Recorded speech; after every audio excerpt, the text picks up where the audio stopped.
Thank you. This Dr. Muhammad Mahmoud Al Haq. I I studied in Malaysia.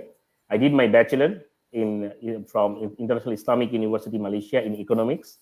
Then I did my master's and PhD under the Central Bank of Malaysia, and I did in Islamic finance. Then I started my job in Central Bank of Malaysia as a fellow, research fellow, and after that, after 2 years, I joined in university as a senior lecturer. Now I'm still continue with my doing job in University Malaysia Sabah and in Islamic finance department. But I'm teaching corporate finance, banking, and investment, and definitely Islamic financial subjects.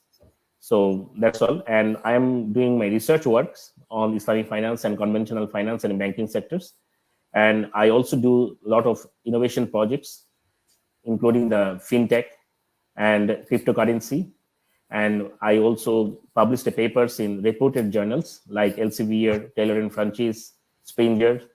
And definitely, I also have attached with some journals from the US, Canada, and European journals, where actually I'm publishing the papers and also the editorial board member.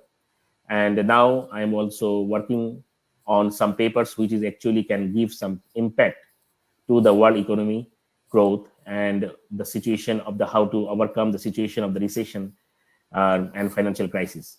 Thank you very much, Mr. Eric. Wow, you sound like such a scholarly man into finance that the world needs. We could probably use some help over here in America too, and help getting our finances in order, balancing some budgets and stuff we need here. You know, but welcome and it's honor, and it's an honor first of all today in the world, not just the Muslim world but throughout the world. Period. It's a great day for many reasons, and one of them is because it's the actual birth date of the Prophet of Islam, Prophet Muhammad, sallallahu alaihi wasallam, and peace be upon him. His birthday is today, and as I was coming in, I saw people was greeting me and say, "Happy Maulud Day and Maulud Nabi and Mubarak and happy day for the birth of the Prophet." Not in a way of worshiping him, but in a way of honoring his birth, to giving light to what is given today as Islam, and as being one of the greatest human beings that walked this planet, and who's come amongst the people of the world and brought such a clear and straight way and path for all humanity to be together and be along with one another and to live in peace. And that's Islam. So welcome on this great day of the birth of the great prophet. Thank you very much. Yes. So how do they recognize a day like this over in Malaysia? Is it celebrated? Is it acknowledged? Yes, it's of course Malaysians people, and because in Malaysia is three nations, they are living together: Chinese, Indians, and Malays, Muslim Malays. So, but they are very united. They are living very peacefully, and they always celebrate together in any day. If it's Muslims' day, Prophet's birthday, so they are celebrating together. If it is Chinese any holiday or Chinese any worship day, so they are also celebrating. So it's a very peaceful country where we live, and peoples are very peaceful, and people are celebrating each and every occasions, even different religion, which is actually can be the exemplary to the other countries' people.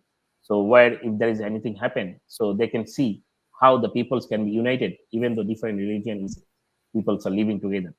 So they all have respect for one another and engage in each other's culture and religion and celebration of respect of one another, which is how it should be.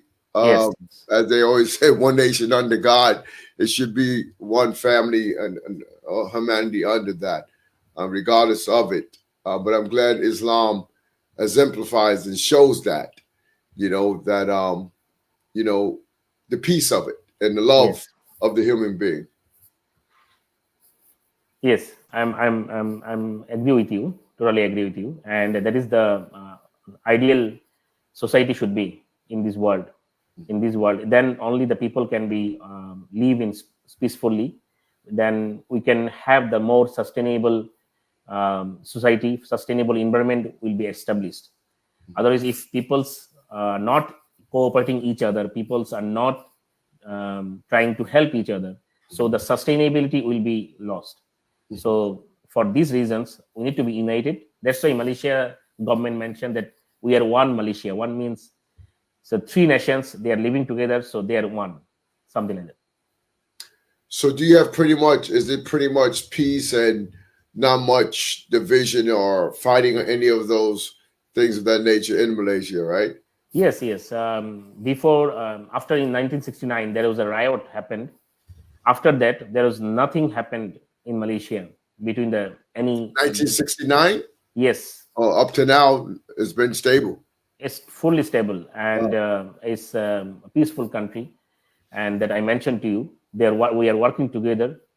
We are celebrating together any day, and definitely we enjoy together. So it's peaceful, and people are helping each other, which is most important. Always, I feel that. Mhm. That's great. That's great.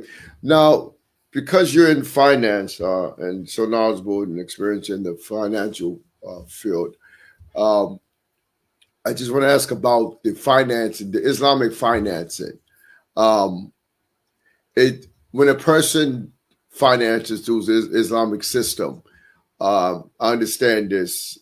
Interest is not involved, or is interest involved in like loans or financing of a project or a home? How does that work? Okay, thank you very much. Actually, conventional finance, we all know that we have the interest rate. Mhm. But in Islamic finance, we don't have any interest rate. We have the profit rate. Profit rate means whatever the profit you will get it, you will share each other's. That Mm, means the partner, the customer and the bank, they will mhm, share the profit, and also they will share the loss. So that is the main difference. And also they are sharing the risk. It's called risk sharing. So mhm, if you got any, like for example, in recession time, mhm, you are losing, the banks are actually losing the money. So it doesn't mean that the banks are going to lose all the money. So it will burden to the customer as well. That means they will share the risk. So what happened if you talk about the recession time? What happened actually? um, Even the recently IMF found in their research mhm, that the analysis that suggests that Islamic banks fared differently from the conventional banks during the global financial crisis mhm, because of the interest rate and the profit rate. So the difference between the profit and interest that I mentioned to you, the profit they are sharing each other. So all the factors when related to the Islamic banking business model, actually it helped contain the adverse impact on their profitability in 2008, the when the subprime crisis was happened in whole over the world.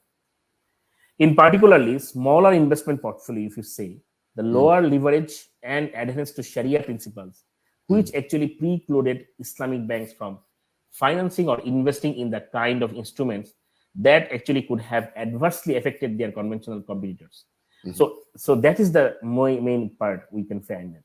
And it helped actually contain the impact of the crisis on Islamic banks in those years. And even the COVID-19, Russia-Ukraine war, these times, the whatever the situation is happening, the actually the main reasons coming to the solve.